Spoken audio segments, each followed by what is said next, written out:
Hey, Chris. What, Roger? You know where you need to go? Where? You need to go to slugfestgames.com/ETG. Do you know why? Why? Because you will find amazing games such as Red Dragon Inn, The Battle for Greyport, High Noon Saloon, and Fishing for Terrorists.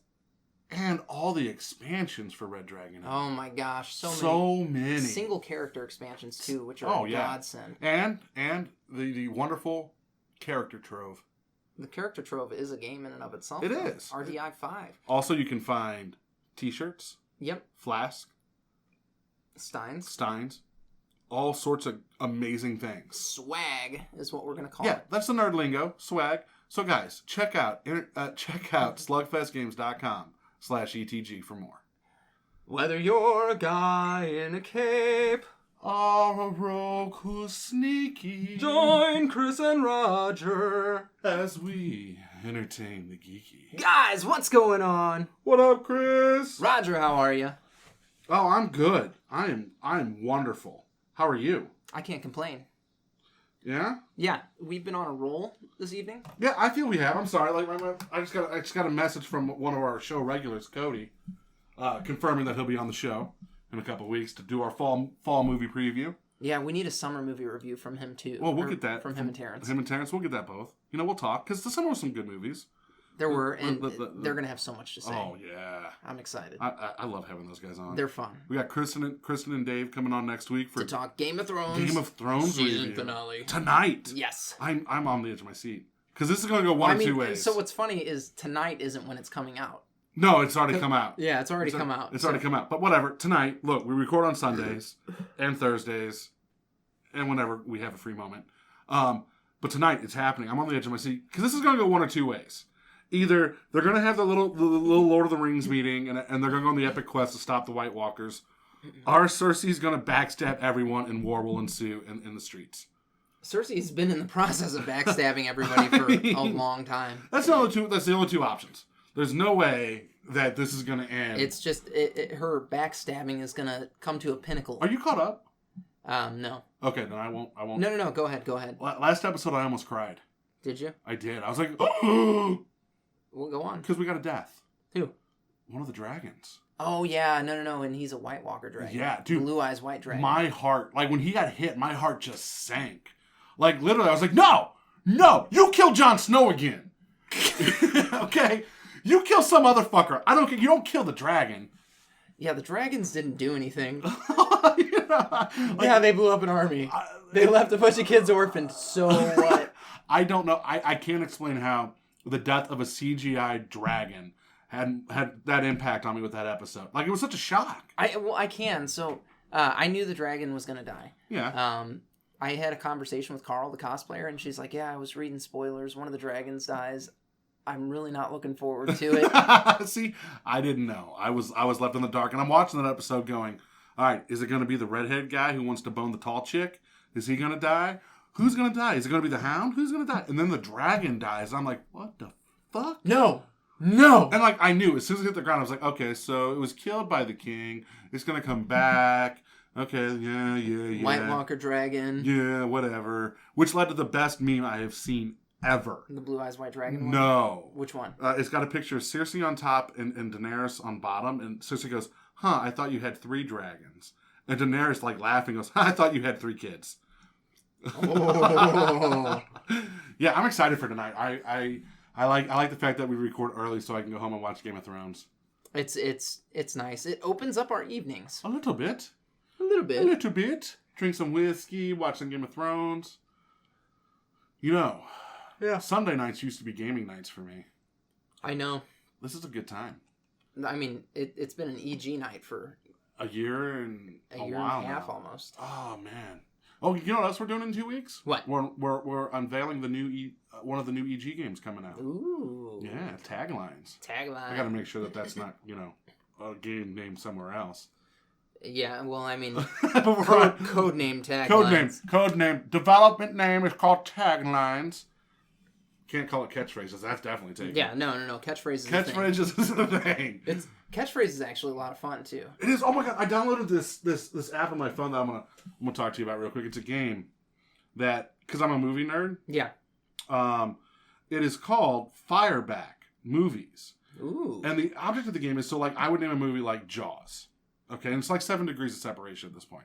I would name a movie like Jaws. Your job would be to take one of those actors from Jaws and name another movie that they were in. It can't be a director, though. It cannot. It has to be an actor. Ooh. So like I would do poorly at that. Well, like I would say Jaws, and then you would say Close Encounters of the Third Kind. Okay. Because Richard Dreyfuss is in both. Mm-hmm. So then I would either take Richard Dreyfuss or another actor from Close Encounters of the Third Kind. And name another movie, and you get points for like if you change the connections. It's kind of like the 6 Degrees of Kevin Bacon. Right, but you're changing connections too. Like so, if you say Richard Dreyfuss and then I use another actor in Close Encounters, I get more points. Oh. And the more connections you change, the more points you get. First to 100 points wins. Oh wow! It's a really fun little game that I play on my phone. That sounds intense. It is because people are assholes on this game. Is it so? It's online. Yeah. Okay. I play against people. They're assholes. They're like, hey, guess what? We're gonna name fucking this movie from the 1930s you've never heard of. Have fun. And I'm like, IMDb. What do we got? Where do we go from here? Miracle on 34th Street. If I can get to Sammy J, I'm golden. Sammy J. If I can get to Sammy J, I'm golden. Then you're like RDJ. RDJ. Chris Hemsworth. I hit someone. Someone's like, hey, look, we're gonna throw Chris Pine out there, and I was like, cool. No. Do it. I'm getting away from this real quick. Fuck you, Chris Pine. Yeah, I brought it back. Then you get to Heroes. Yeah. I'm like, can you do? God. Oh no, can you do movie series? You can do movies. Or, I mean, not TV TVs. series. No, so you couldn't do do Heroes then. No, so you would take like Zoe. Like I would like they were like Star Trek, and I went Guardians of the Galaxy. Suck a nut. Who was the crossover? Zoe. Oh. She played Uhura and Gamora. Ooh. Yeah. That's my knowledge I bring to the table. And they're like Guardians 2, and I'm like, The Thing. Let's go. Don't come at me with your sequel bullshit. Then you're like, what? Miracle, the USA movie, the American hockey movie with Kurt Russell. I love that movie. It's so good. I watch the movie like once a year, right around playoff time. It's like playoff season. You're like, I'm gonna watch Miracle. All right, I'm a Blues fan, so playoffs aren't always the best or for me. Big Trouble in Little China. Oh my god, that movie is so good. I want a sequel. I think now's time. Now is the time for a Big Trouble sequel. 35 years later, let's get it. How awesome would it be to see like Kurt Russell like play Jack one more time, like old Jack? He's old man Jack. Oh, dude, it would be unreal. I would love it, and I think Kurt Russell and John Carpenter could pull it off. Oh, it'd be fun. I would watch the hell out of this movie. Does Lopan come back? Of course, Lopan comes back. But he's CGI because I think the actor who played Lopan died. No, I don't think so. Maybe. Because he was doing the voice for Poe's dad in Kung Fu Panda. Was he? Yeah. Keep talking. But yeah, he was the voice for Poe's dad in Kung Fu Panda. I think he does mostly voice work at this point. But it was the same guy. Who paid Lopan? Who paid Lopan? Who played Lopan in Big Trouble in Little China? You're going to have to get specific on that one. Who played Lopan? My thing said, who pays Lopan? And they're like, well, you don't pay that well. Lopan in Big Trouble. Yeah, Big Trouble in Little China. I love that movie. Or The Last Dragon. It's James Hong. Yeah, told you. He's alive. Yeah. Well. Yeah, he's still kicking. He's 88 years old. So he doesn't look it. They don't need to put... he's looking old. They don't need to put makeup on him anymore. No, not at all. Yeah, no, he was in Blade... He was the eye guy in Blade Runner. You're welcome. He's in Mulan, R.M.P.D., The Golden Child, Balls of Fury. Yeah, oh no, he's hilarious in Balls of Fury. Oh my god, he's in the best movie ever, Caged Fury. Caged Fury? Oh my god, he's been in a lot of stuff. Yes, he has. Like once I saw the name and the face, I was like, oh, he's in everything. Yes. Do you know that movie made that movie cost that movie cost $25 million to make and only made $11.1 million on the box Big Trouble in office? Little China? Yes. I mean, it's a cult classic at this point. It did not do well in the theaters. It bombed horribly. I remember having the VHS to that and just watching the shit out of it. I did not discover that until it was on Channel 11 one time. On a Saturday. Remember when Channel 11 used to show 3 movies on Saturday and Sunday? Yeah. I remember watching it on Channel 11. And that's how I was introduced to this crazy movie. It was right after Gremlins. But it was right before you went to the Red Dragon Inn. Well, yeah, of course.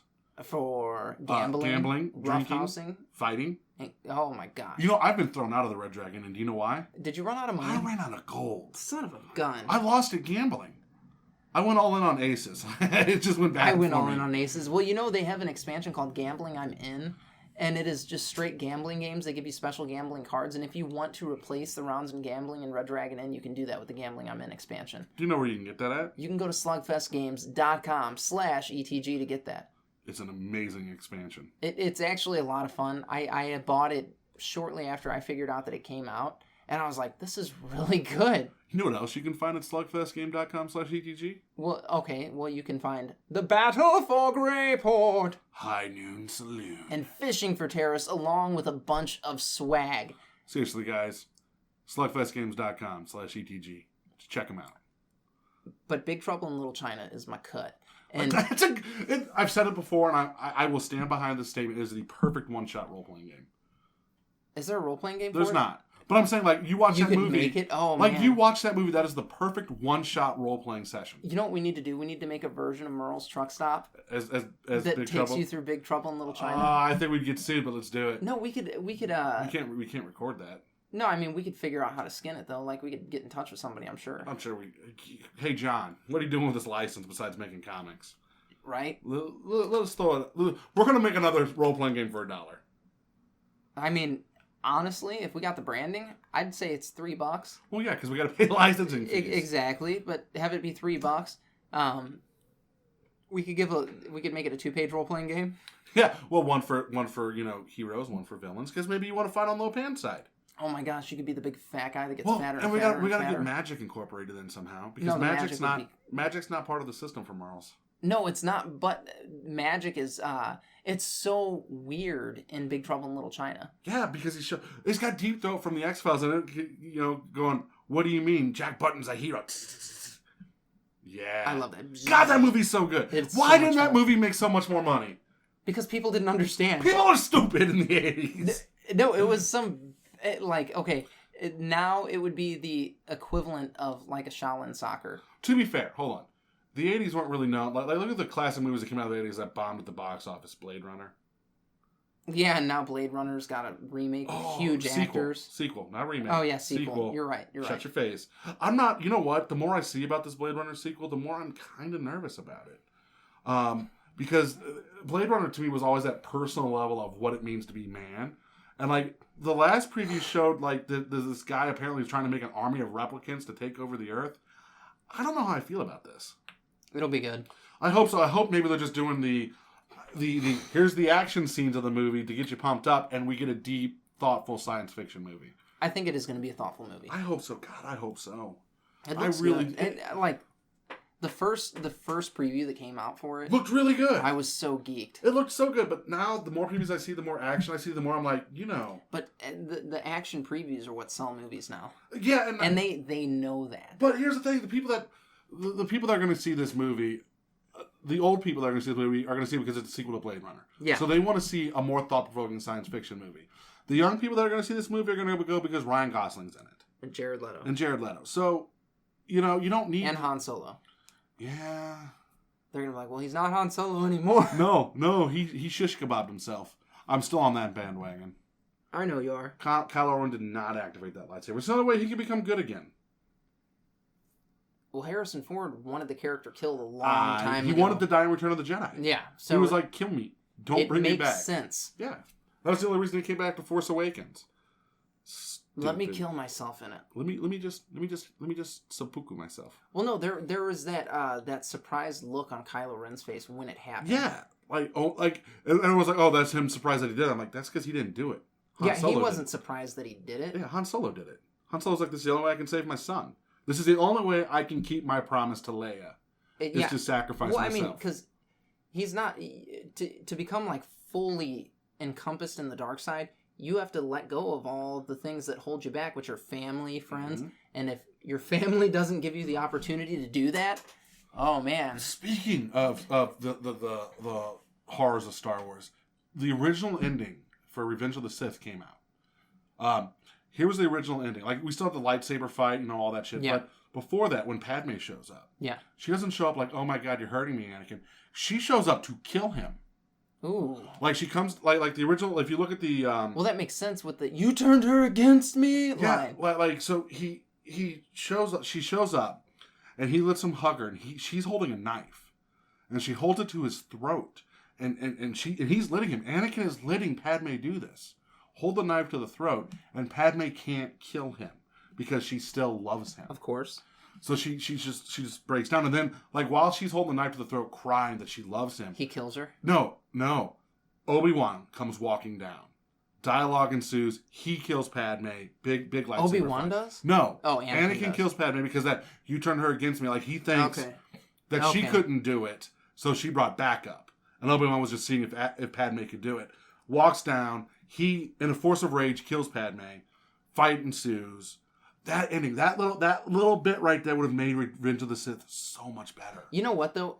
I actually, she died of a broken heart thing. That's legit. Yeah, she could still die of a broken heart. You can still have that line. So maybe he knocks the shit out of her, but they didn't want to hurt the babies. That's fine. You can do all that. You can still have like her die the same way, but that scene of her holding the knife. Yeah, like that would have been intense. Because before that, a scene that was deleted was when Anakin leaves to go to Mustafari. You see Padme walk into a different room, and there's all these senators there, and she's forming the rebellion. Well, one of the best parts of Rogue One is actually Darth Vader sitting in his like tank on Mustafar. And the reason that that's so powerful is because in the extended universe, he did that so he could overlook the spot where he was shit on. Yeah. And he did it to build rage and to, you know what I mean? And dude, that's huge. Like, that's something that they almost should have explained in Rogue One because there's other people coming into this that don't know that. I've already said time and time again, you don't need that. The only thing in Vader you need in Rogue One is that end hallway scene. Oh, that end hallway scene. And that's it. So good. That's all you need of Vader in Rogue One. Everything else is just fluff. I love the Mustafar scene. I would have loved the Mustafar scene if you did a Vader movie and you showed that and like left that out of Rogue One, but actually had a Vader movie in between Episode 3 and Episode 4 and use that there because then you have the time to delve into that character's psyche, to get why he goes to Mustafar, to get all that. Instead, you just get, he just goes back to where he turned into Vader, and that's not the case. No, he went there to fucking build hate. Yeah, and you could get that. You could get that so much better in a movie about Vader or just about the Empire. That's fair. No, I mean about Vader. That's actually because they're doing an Obi-Wan sequel. Yeah. Or an Obi-Wan standalone. It's just him hunting sand people. I mean, which is fine, but if they did that with Darth Vader, that's an awesome character to do it with. Darth Vader would make more sense. There's so much that we don't know. Like, how did he get so powerful?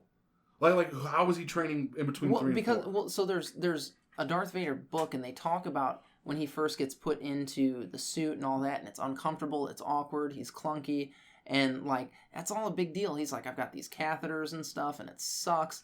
That would make for such a good movie. Like you show the entire movie of him getting used to the suit and who he is, and like the last and hunting Jedi. Yeah, and the last scene of the movie is him taking his helmet off and taking that first breath without the helmet, and then realizing he still can't breathe, so he puts it back on. Because in Empire, when he takes that helmet off and you see him, when they bring the helmet down, it's him trying to get away from the suit. Yeah. So you have him realize that he's confined to the suit. That fuels the rage. He kills some Jedi. Awesome story goes on. And at the end, he just takes the helmet off for just a second and he tries to breathe, saying, I will not be confined to this suit. And it would add so much more to that character. And then he's like, fuck it, I'm just going to Mustafar so I can look at where I was. No, he's already at Mustafar. Oh, he's already there? Like Mustafar's already there. Like, we've already set that up. But like the end of the movie is just him trying to take that first breath without the mask. Well, I would want I would want that movie to be primarily inner dialogue. Oh, yeah, definitely. Like, not him speaking to everybody, but him, this is where I was beat. So right. I have to look at this. Yeah. I'm going to make this where I reside. And that's where he goes back to train. Because he got beat there. Now he's clunky. He doesn't know how to work the suit right, and that's where he learns to work his suit right. Well, no. So in the extended universe, yeah, but that's done. Well, no. It's actually really good. He goes and he's getting his ass kicked by fucking low level Jedi, and the Emperor gives him shit about it. He's like, "How are you getting beat up on by these people, Chosen One? Come on, Chosen One, bring the balance to the Force." So yeah, it's intense. Now, we need to direct you guys to cloud9comicsandmore.com. Where? cloud9comicsandmore.com. Do you know why? Well, I guarantee you there are holes in your collection. That you need to fill. Or there's some Star Wars stuff that you need. Our Star Trek stuff. We're not Star Trek stuff. No, they've got a little bit of everything. Anything pop culture, anything geeky, they've got it. If you're looking to sell stuff, oh man, Paul is always buying. And he's fair. He's fair. He is very fair. So here's how you get a hold of Paul. 314 1-691-2864. Give him a call. He is a super cool guy. Good people. He loves what he does. Oh, passion is all there. Like you can tell. And when he looks over comics, like it's an act of passion. He's basically making love to him. Well, here's the thing. You remember when you were a kid and you walked into the comic store for that first time and you're flipping through some comic, right? And that look on your face, that's what Paul gets every time he finds a comic that he just forgot about or hasn't seen in a while. He'll walk you through it. Oh my, yeah. So good. And the story that was around it. So yeah, guys, cloud9comicsandmore.com for more information on that. Or if you call him, ask for Paul. Again, that's 314-691-2864. Then go to entertainthegeeky.com. Click like, comment, subscribe. All of our social media is there. On Facebook, guys, I just put a post up saying what X-Men you want to see in mine and Chris's relaunch of the X-Men movies. Comment. Let us know. Yeah, because we'll work them in. We're going to work them in. That's my goal. Discovering New Mutants. Guys, as always, thank you for tuning in. Stay geeky.